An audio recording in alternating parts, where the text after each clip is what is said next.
hingga hari ini situasi di wilayah Sabah masih terus memanas. Militer Malaysia menyisir kawasan Desa Tanduo yang menjadi basis pasukan Kesultanan Sulu. Data korban jiwa dalam konflik sengketa wilayah Sabah masih simpang siur dan media setempat menyebutkan korban jiwa mencapai 40 orang.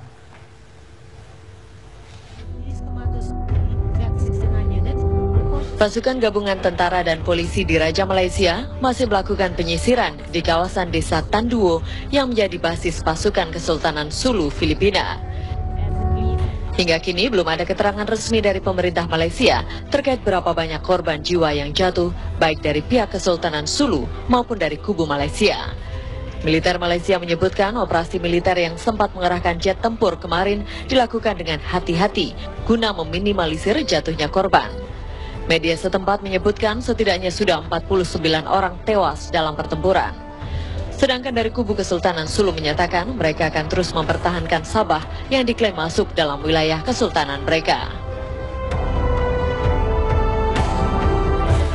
Ketegangan yang terjadi di wilayah Sabah ini mengancam pemilu yang akan digelar di Malaysia dan Filipina. Baik pemerintah Filipina maupun pemerintah Malaysia sama-sama sedang menyelidiki dugaan keterlibatan kelompok oposisi pada kasus sengketa Sabah ini. Dari Kuala Lumpur, Dodi Kusmayadi, Ade Mahmud, TV One mengabarkan. Dan kita bergabung dengan rekan Dodi Kusmayadi di Kuala Lumpur, Malaysia untuk memperbarui informasi terkait sengketa Sabah antara Malaysia dengan Kesultanan Sulu. Dodi. Ya, Cinta, di sini memang semakin hari semakin menarik perkembangan krisis di Sabah karena tadi siang sudah ada beberapa pemerintah Malaysia telah merilis sekitar 13 jenazah dari pasukan Kesultanan Sulu yang meninggal atau ditemukan di Desa Tanduo.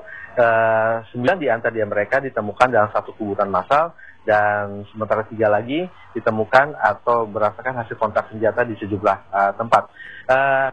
Sejauh ini pemerintah Malaysia sendiri tidak menyebutkan apakah ke-13 jenazah ini merupakan hasil atau korban dari penyerangan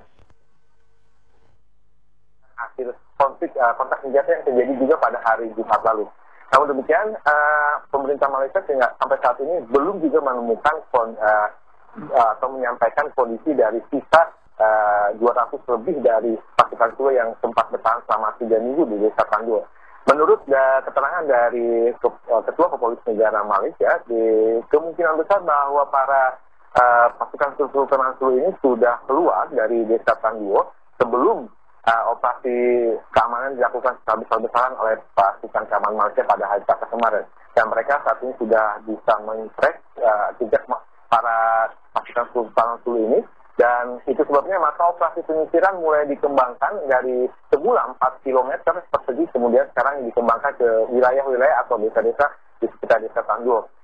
Dengan kondisi ini tentu saja sedikit membuat masyarakat Malaysia atau khususnya di Sabah resah karena menurut Ketua Polisi Negara Malaysia bahwa pasukan Sulu ini sisanya telah menyamar menjadi penduduk biasa di wilayah Sabah. Dan kondisi ini bisa menunjukkan bahwa pasukan Malaysia tentu saja tidak bisa meremehkan dari kemampuan pasukan Kesultanan Sulu dalam aksi peperangan di Sabah ini.